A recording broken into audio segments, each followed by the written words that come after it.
Hi, I'm Jared Bentley, and you're watching the Johnson City Press Weekend Review right here on johnsoncitypress.com.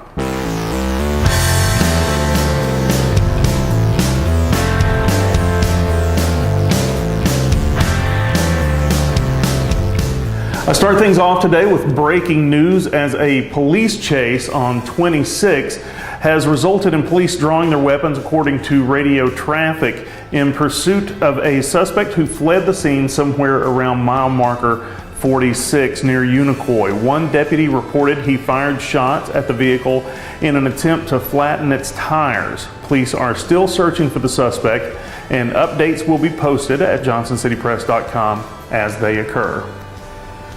And while our nation awaits decisions from our commander-in-chief regarding North Korea and Venezuela, or while we sit around waiting for new news on his collusion case dealing with Russia, we have a new topic to discuss in our country, it seems: racism and bigotry. While the rest of the world looks on, our country continues to discuss and argue the virtues of bigotry and hatred on open forums and social media, and everyone has taken their turn to weigh in. I'll not waste time discussing the matter here, as I'm sure anyone who might be watching has already formed an opinion and heard all the information they wish to hear. President Trump's comments have been recorded, and there are plenty of avenues for all of us to express our support or regret. There are several fine articles in the Johnson City Press regarding the events in Charlottesville this past weekend and their aftermath, including Nathan Baker's article on Confederate monuments on our website. Feel free to join the discussion online and let your voice be heard. I'm sure you probably have already.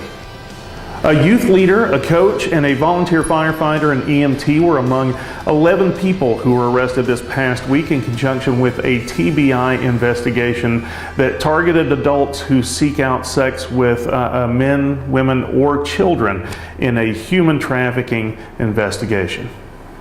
Johnson City EMT Samuel Adam McMurray, youth church leader Matthew Still, and Sullivan North assistant baseball coach Brandon Sumney are just three of the men who were arrested. The rest of the men charged with trafficking include Gregory Hart, Bradley Laws, Jose Alejandro Rivero, Joseph Miller, Israel Morales, Christopher Ginley, Kevin White, and King Sports' Megan Manis was also arrested in the sting and charged with prostitution. For the full list of charges and details on the case, please visit our website. At the beginning of the summer, photos began to surface on Facebook of a dog who had been starved to death in a condominium in Johnson City. People were enraged, and for good reason, and the photo was shared more than 9,000 times, prompting people to get involved, as well as involving the authorities. An investigation began in late May after 29-year-old Lindsay Price's landlord at her Northridge condo found the long, rotting carcass of an adult black and brown dog. Animal control officials said Price adopted a 12-week-old puppy in 2015 and renamed her Luna. Animal shelter co-director Tammy Davis said she was certain the dog found inside the condo was that same puppy. Price appeared briefly in Washington County General Sessions Court this week for her first hearing since being arraigned on charges of animal cruelty, aggravated animal cruelty, and abandonment. She has demanded a trial, so the case was reset to give time for the state and defense to subpoena witnesses. Her bench trial has been scheduled for October 11th.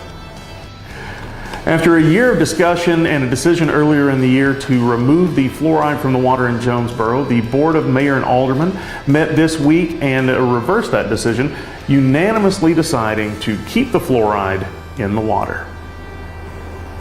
On Monday, Alderman Chuck Vest, David Sell, and Jerome Fitzgerald reversed their initial votes to remove fluoride from the water supply. The decision came after the board was presented with a recommendation to send a letter to Jonesboro customers that would start a 30-day countdown of the discontinuation of fluoridating the water. When presented with the agenda item, Vest, who made the motion in February to remove fluoride from the water, made a motion to continue fluoridation instead. Sell, who also voted against fluoridation in February's meeting, said a couple of months of heavier research and some studies from sources like the Mayo Clinic and local experts influenced him to change his mind on the subject. At the end of the day, Sales said that to him, the science points to keeping fluoride in the water and helped him make one of the toughest decisions he's ever had to make on the board.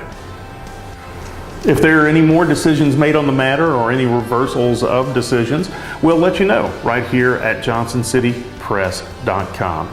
This has been the Week in Review. I'm Jared Bentley. Thanks for watching.